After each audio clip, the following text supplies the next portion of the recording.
Can you hear that? Yep, okay, all right, that's good.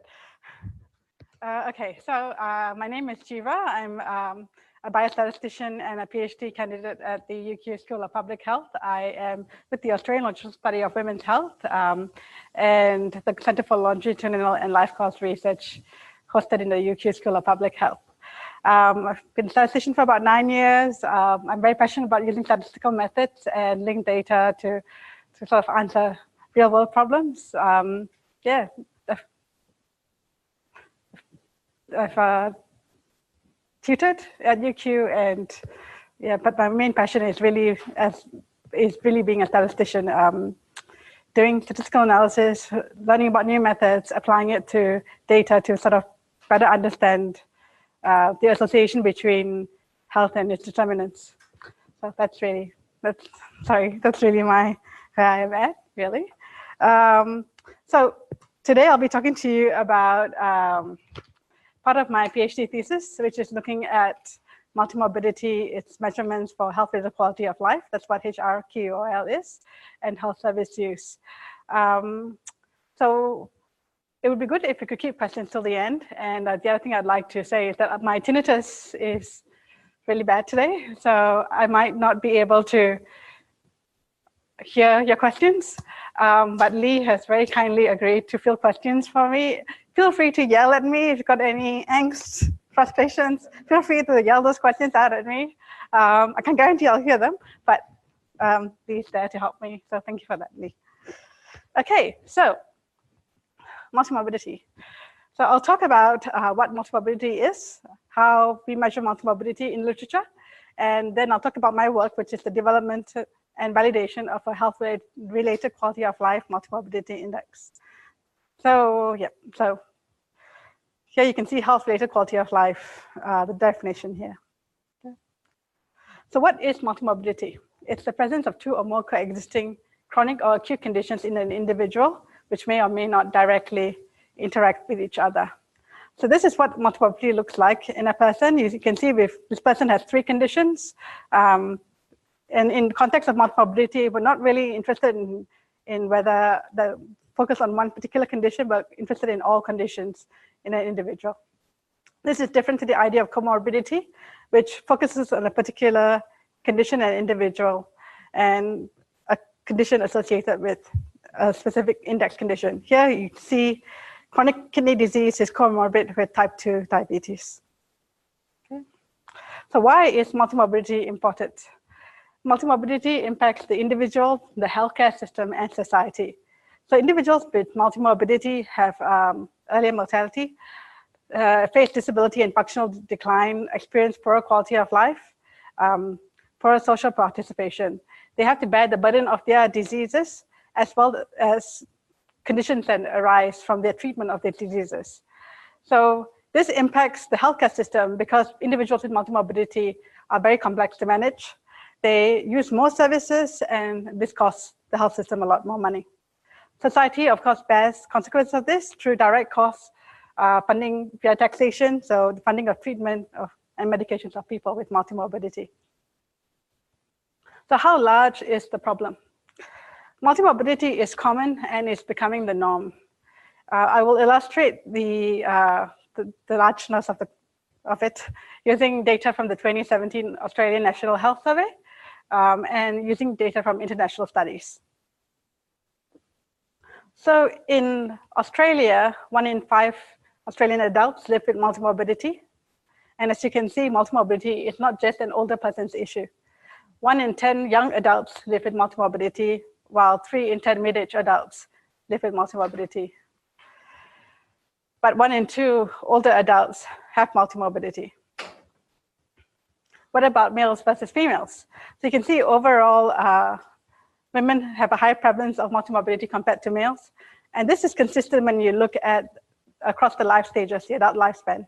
You can see women, young, mid-age, and older women have, oh, excellent. Young, mid-age, and older women have high prevalence of multimorbidity compared to young, mid-age, and older men. So this is basically a chart that summarizes very nicely, I think, the prevalence of multimorbidity in general population studies. So this is evidence from the literature. On the y-axis, we have the prevalence of multimorbidity. On the x-axis, we've got age. We can see here that multimorbidity, again, is not just an older person's issue. The prevalence is highest amongst older adults, but you can see there's an S-shaped curve here. So prevalence is lowest in younger adults. It accelerates in the midlife period, and it plateaus at the older life stage. Yeah, so this is important because if multimorbidity, the onset of conditions of multimorbidity at midlife may affect a person's quality of life. Okay, that's all I wanted to say about this. Yep. So in summary, more women are multimorbid than men, and this is consistent across the adult life stage. Multimorbidity increases with age. This S-shaped curve is generally consistent.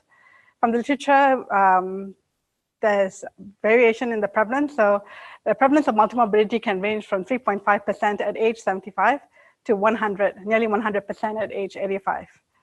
In Australia, from the National Health Survey, we know that 1 in 2 Australian adults live with multimorbidity at age 85. So I guess the question everyone's asking is, why is the prevalence all over the place?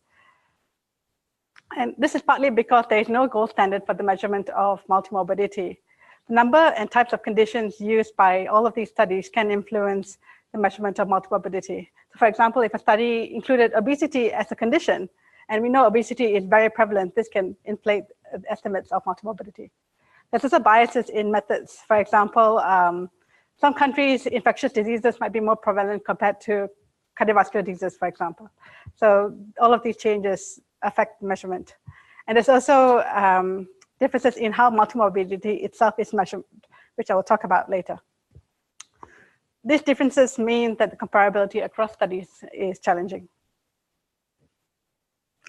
So how is multimorbidity measured? There are a few different ways of doing it. Of interest are the first two, which I'll talk about in detail later as well. So the first one is count of conditions. So that's just simply, you look at a person, you count the number of conditions they have, and you just sum it up. The other is the weighted multimorbidity index, which is preferred in literature, but not typically used. So this accounts for the severity of a particular condition. There's also clusters of conditions. So this is looking at, condition groups. So cardiovascular diseases versus mental health conditions, that kind of thing. And then there's also patterns of multimorbidity. So how does multimorbidity change over time?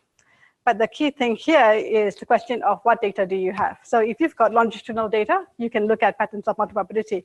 But if you have cross-sectional data and you don't have any measure that accounts for severity of conditions, then kind of conditions might be what you end up using. So count of conditions is simple, it's easy to use, and it's typically used in literature to measure multimorbidity, but it doesn't account for disease severity. Because of this lack of gold standards, there's been there's been some research on recommendations on how multimorbidity should be reported. The key take-home message is really to have clear, transparent reporting of methods to measure multimorbidity because of the heterogeneity in measuring, to use a list of 12 or more conditions that are most prevalent in your population of interest, because the prevalence of conditions in Australia may not necessarily be the same as the most prevalent conditions in Malaysia, for example. And in observational studies, for example, using health surveys to use multiple data sources, for example, perhaps validating survey data with linked data where possible to create a more robust measure of multimorbidity. So in summary, multimorbidity is common, it's becoming the norm, but it's not just an older person's issue. It accelerates at midlife. There are multiple ways to measure multimorbidity, but it depends on the data available. However, all of these differences do make comparisons across studies difficult. The count of conditions is the most popular method used in literature, but weighted indexes are preferred. So I'll talk about my work, which is the development and validation of a weighted health-related quality of life multimorbidity index for mid-aged women. Okay, sorry. This is the bit that I need. Okay, so First, looking at multimorbidity and quality of life at midlife.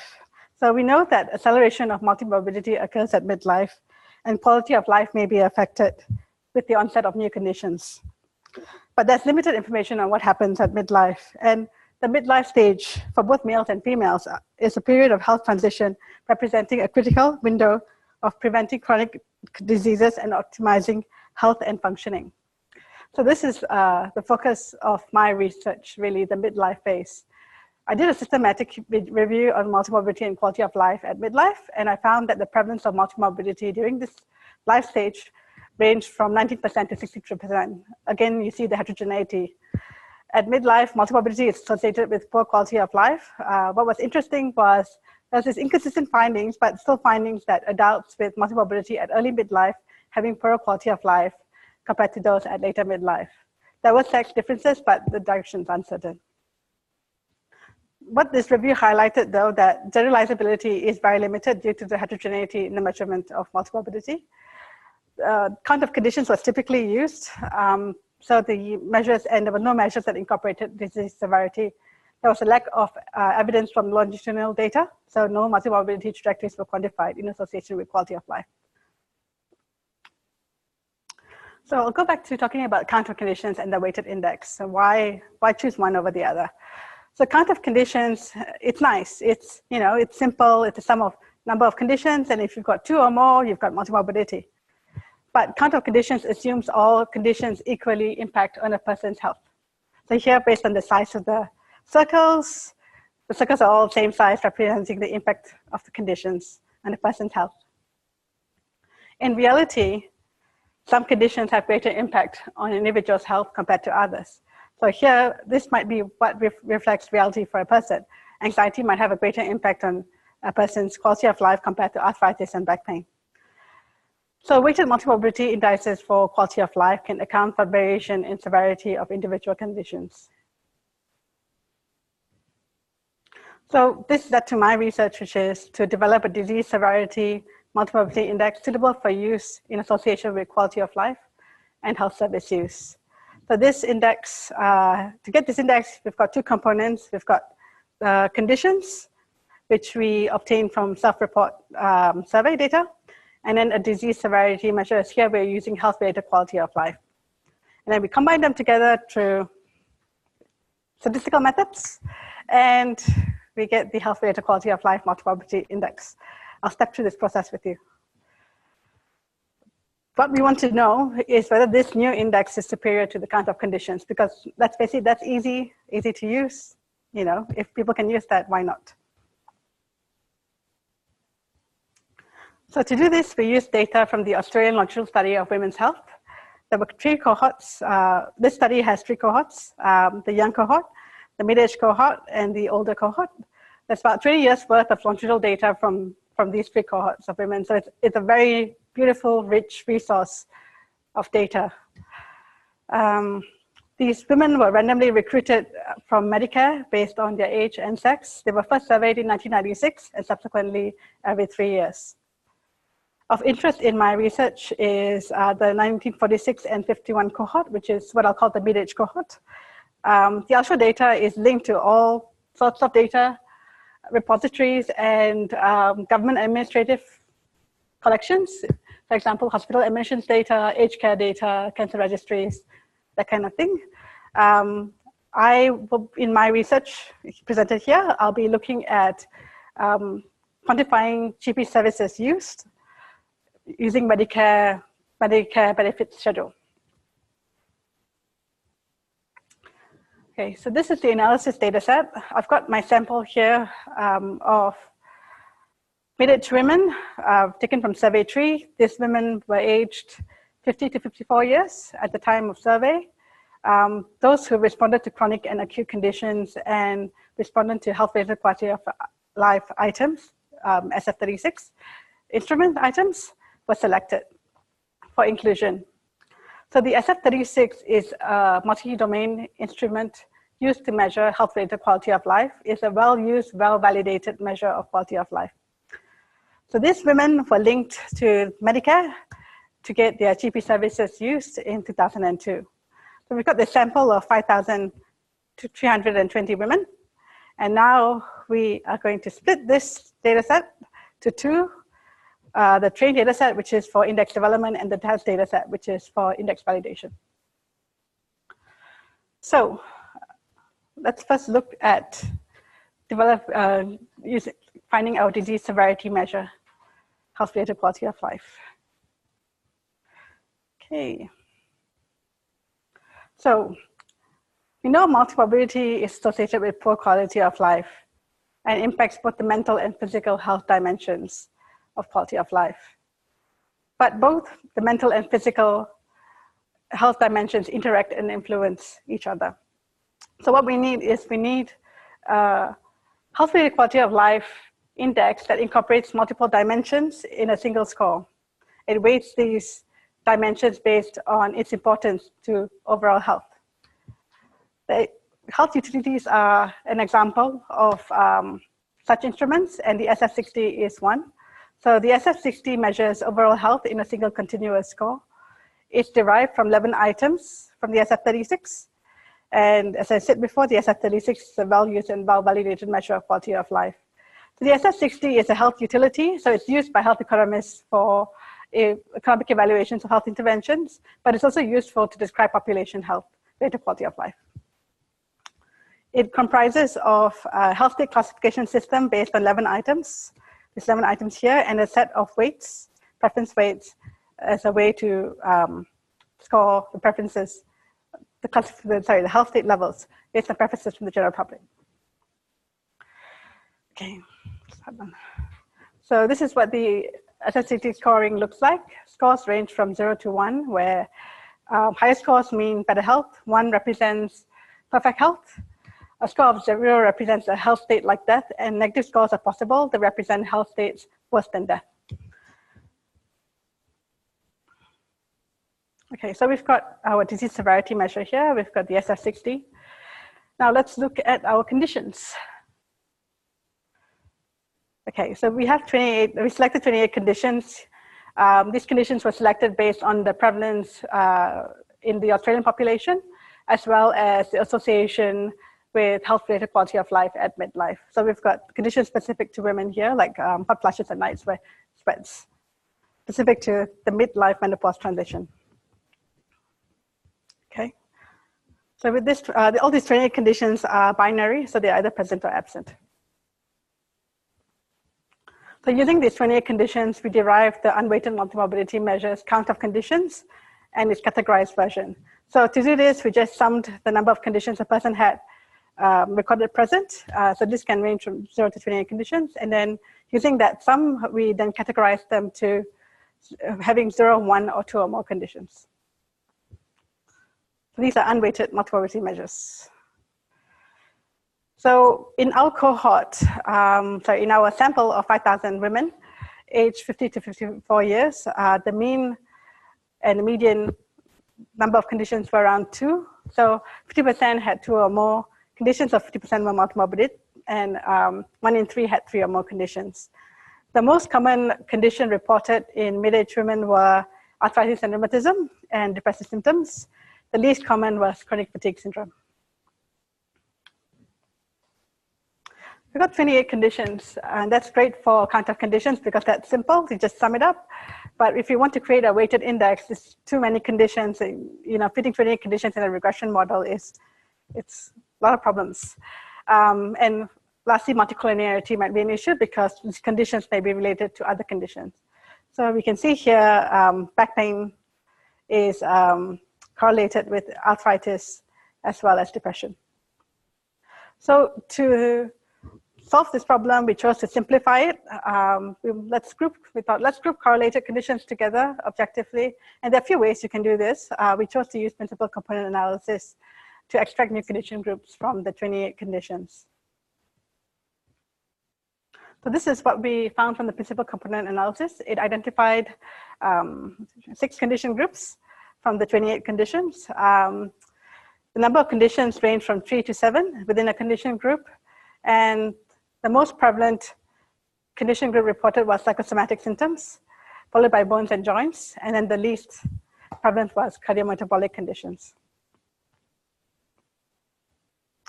So we've got these condition groups. Well, maybe we could sum the number of present conditions in each condition group, and then let's use this number of conditions in the model to develop the weights.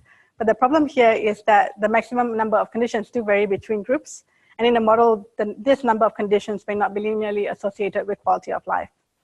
So instead, we thought, okay, we'll sum the number of conditions, and then we'll categorize it to 0, 1, or 2 or more conditions to represent multimorbidity within a group of conditions. The benefit here is the meaning is simple and is consistent across groups. Okay, so we've got a mechanism to deal with our conditions. Now we've got to put them together to create this multimorbidity index. To do this, we use the training data set first for index development, and then using model 1 here, we regressed SS60 as our dependent variable with the 6 condition groups using multivariable linear regression. We then calculated the correlation between the observed SS60 score and the model predicted SS60 score.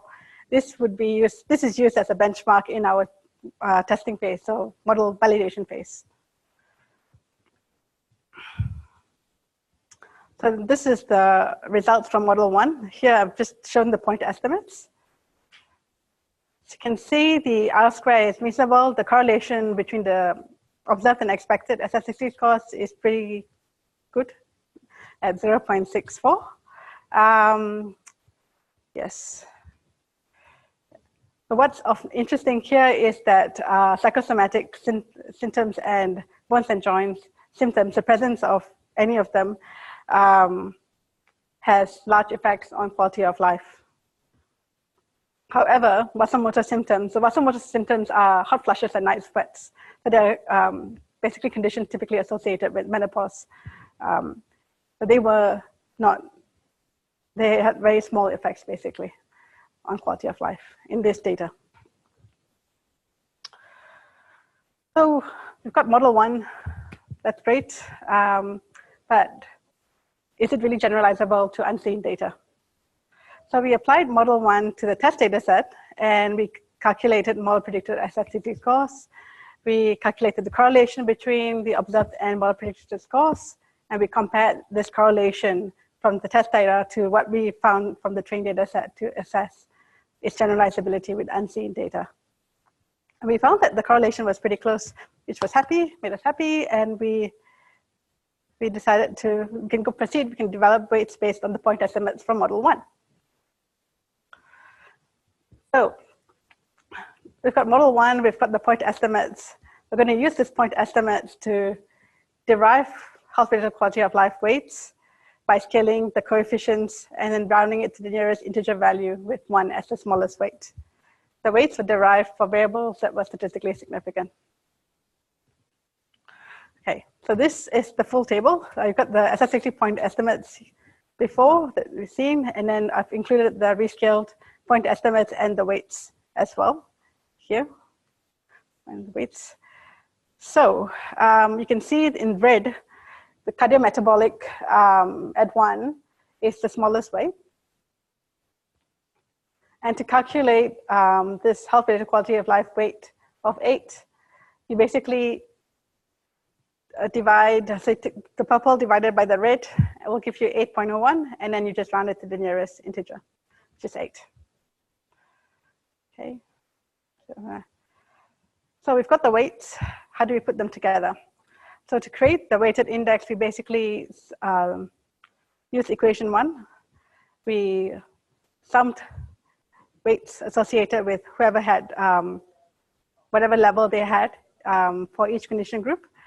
And I'll illustrate this with an individual because it's clearer. So individual A has anxiety, arthritis, and back pain.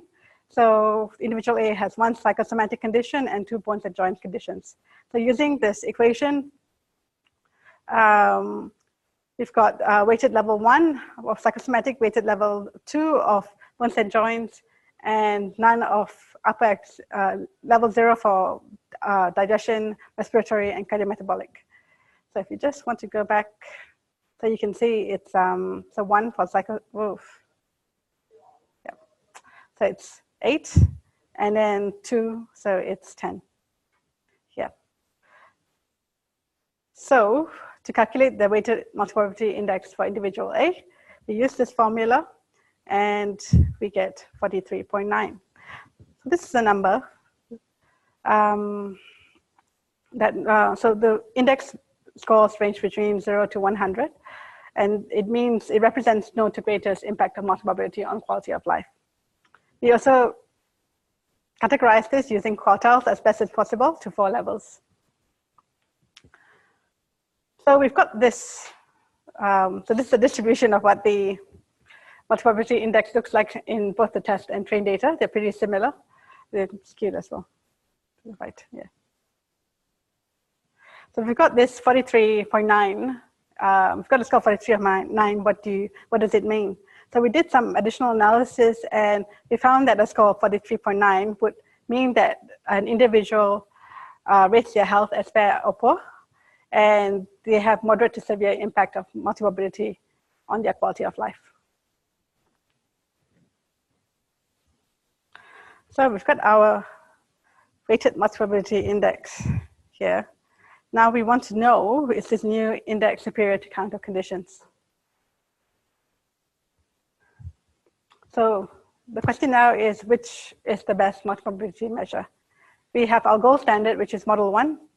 It's the best, but it's complex. Is this new weighted index a good substitute to model 1?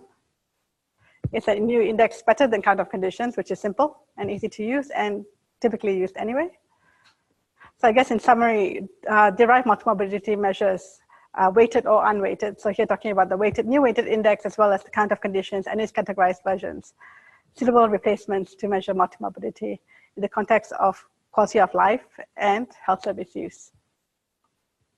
So this just summarizes what we're doing. We're interested in the weighted multimorbidity index and its categorized version, the unweighted index and its categorized version, and using linear regression in the context of quality of life, we're regressing SF60 as our health-related quality of life measure, the dependent variable with each of these weighted and unweighted measures in turn separately. We've got our model 1, which is our gold standard, SS60 against condition groups. And we're applying it to both the test and training data sets. And we're extracting our model fit statistics for all of these models, the R squared, the mean square error, the AIC, and BIC. So this slide just summarizes all the 5 models. So we've got SS60 with the 6 independent variables representing condition groups seen here. With the weighted measures, so model 2 and 3, and its categorized version, yeah. And the unweighted measures kind of condition and its categorized version.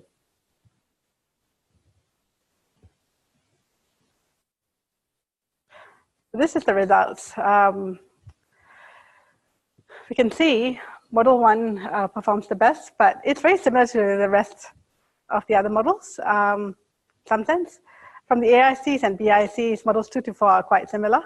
But what we can see is, in terms of which is the closest model, the weighted multimorbidity index in the context of quality of life is closest to model 1. Its categorized version and count of conditions are somewhat similar. And the categorized version and count of conditions performed the poorest.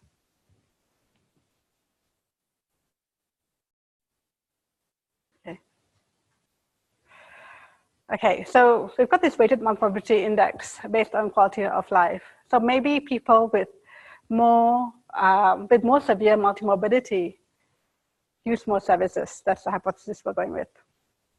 So let's look at whether this new multimorbidity index is suitable for health service use. To do this, we used the negative binomial model with a log-link function. We modeled GP services used in 2002 as a dependent variable with the derived multimorbidity measures as predictors. We applied these models to both the test and trained data sets, and we extracted model fit statistics, AICs, and BICs. This is what we found.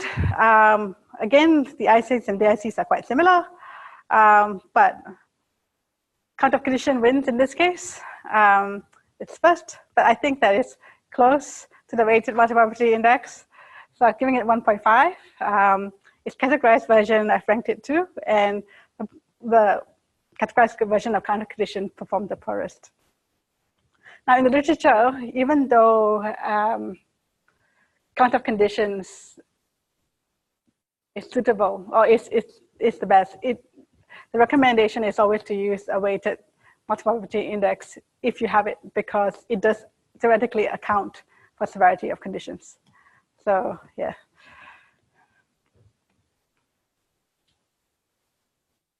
So in summary, for quality of life, this weighted multimorbidity index is preferred compared to the count of conditions.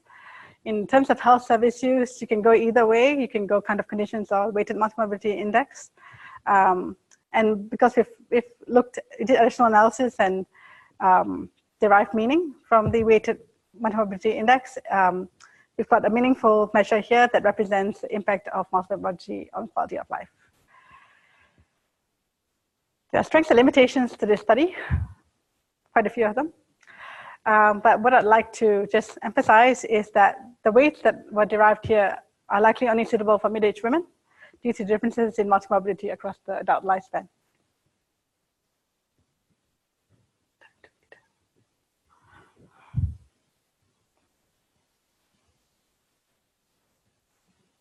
So in conclusion, we've developed and validated a weighted multimorbidity index that accounts for severity of conditions based on overall quality of life, specific to women at midlife. This weighted index is suitable as a predictor for quality of life and health service use. I'd like to thank the Australian Longitudinal Study of Women's Health and its participants for the survey data, Medicare Australia for the beautiful link data, the Australian Bureau of Statistics for releasing the National Health Saver, the 2017 National Health Survey, my supervisors, Kita Mishra, Michael Waller, and Jennifer Whitty, my colleagues at CLR here as well, and the University of Queensland and the University of Newcastle. Thank you. Thank you.